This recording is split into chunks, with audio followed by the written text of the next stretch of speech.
Good evening and welcome to my Saturday night poetry reading.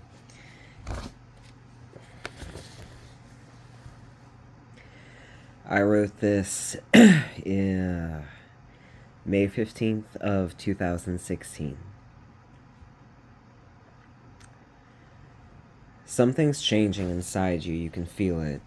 And sometimes it scares you, the wind and the way the night looks. It knows, it senses it about you.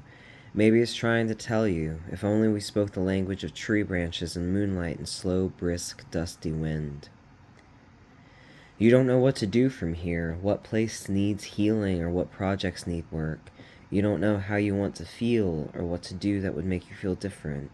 You only feel like electricity, like your lips and thighs and toes are white hot, and your shoulders buckled tight, hard, feeling the strength, feeling ready to shun and leave off a heavy load you brought up from the inside, or ready to shoulder a new and challenging load. You don't know. You only wait for life to come tap you on the shoulder to let you know. You sit alone in the cold because the cold no longer bothers you. You grit your teeth while you write because you've had too much coffee after coming home and dreaming things and asking questions you never thought of before. Like, what if you lived previous lives? What was it like to be old? Did I ever grow old? Was I happy? And that's what floors you. Your concern and your not knowing whether you are happy. Concern for your other life self when you never seem to show the same concern for yourself in this life. Maybe this is where to start. Time starts moving around funny, maybe because your mind is different now, more open now, and your perspective is a little thrown off. Or maybe adjusting to a new way. Maybe you have moved into a new frame of mind, created a new sense of self, and like wearing new shoes or putting on new glasses or waking up the first few times in your lover's bed, it doesn't seem quite right. Give it another day, hour, week, you'll have forgotten about feeling this way. It will be out of your mind. Just like in a home, you simply see your couch, you forget how difficult it was getting it through the door. Some things are remembered quite later, and you're surprised you had forgotten it all. Like when your best friend went missing for 2 days, and you considered honestly the possibility they were dead, and how long those days and nights were, how everyone dropped all hard feelings and kept in touch with each other, and you remember the last thing your friend said to you, and there was a morbid, beautiful satisfaction with knowing the last words that passed were frankly the most loving that had ever been uttered between you.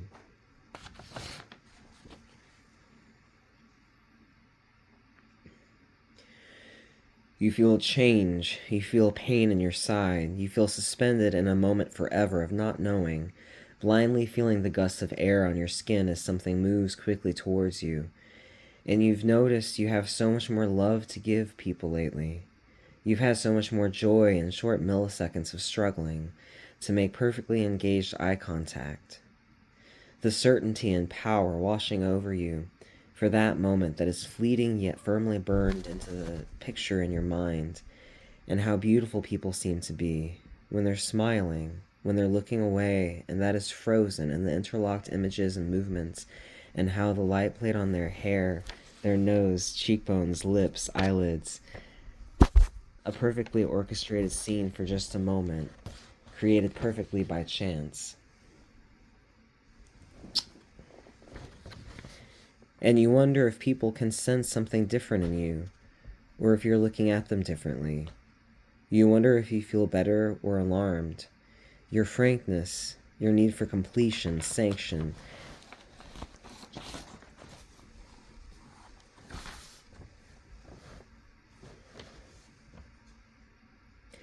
The moment you see their eyes and see them looking away, and your heart aches like a hard-worn muscle and says, "I love you," hundreds of times a day.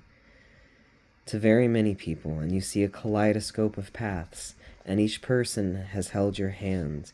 With each person, you've felt the soft, wet warmth of their mouth.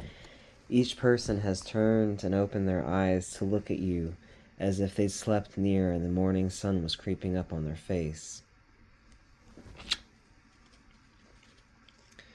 You don't know if you're growing old or if this evening has lasted an eternity, and maybe you've been moving in slow motion all this time. But you keep living, and this moment stretches on, and you imagine walking uphill in curves, and you're no longer sure if that's physically impossible. You realize this is your place, and you had struggled for so long to find your place in the big picture until you suddenly realize the big picture is all around you. And this is you, here, now. And you didn't need to find your place in the big picture. Your place here needed you to find yourself. And thoughts go on and on like this, like a singing creek falling gently, surely, over little rocks in the brook, falling in circles, circling forever. And where it began and ends is no longer a matter. Back and forth and side to side in a single story, a plethora of stories, plentitude, experience, and yet your head is spinning, sitting still in this moment, moving forward at light speed, endlessly, moving forward like a slug you watched with lazy intensity on a late summer day some time ago.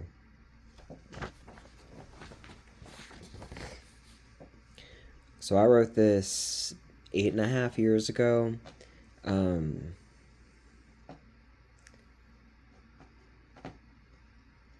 It's obvious to me because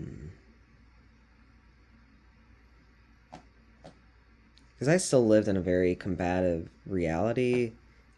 Psychologically, at that point, I was starting to do some serious work for the first time on my trauma healing, on figuring out myself. I think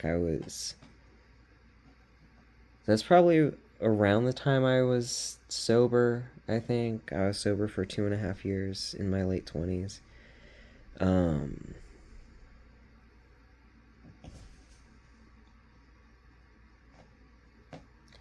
But I think a lot of times I was writing when I felt okay or when I felt more present. Because it can feel kind of electrical, and it can feel very vulnerable to be present if you're used to not being present. And it took me over a year of really committing to it, and that was several years after I realized that I was dissociated all the time. But anyway, there are a couple things that I was happy to see now, that it's like, okay, that's where my head was at that age. Let's see.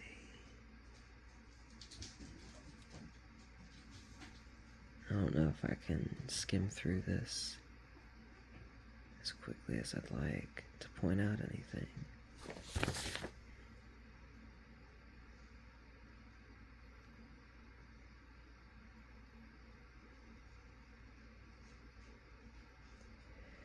Also, it's really cool for me when I go over usually old poetry that I wrote, and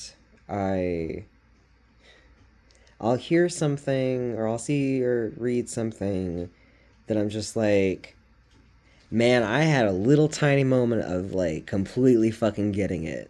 And then it's just like, and then it just went away. It was just like one of those, brilliant, amazing moments, and then they went away. And it took so much work and commitment for that to be all the time. Or at least, most of the time, a good portion of the time.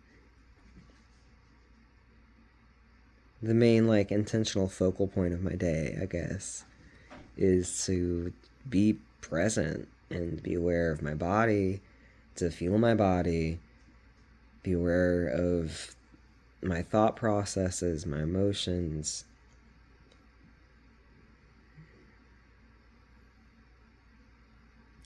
But I think my favorite thing about this poem is just that point that I make at the end, and I knew it made sense when I wrote this. It makes a lot more sense now. You realize you didn't need to find your place in the big picture. Your place here needed you to find yourself. And honestly, that's what I keep coming back to now. Just much more, many times a day I'm bringing myself back to that point.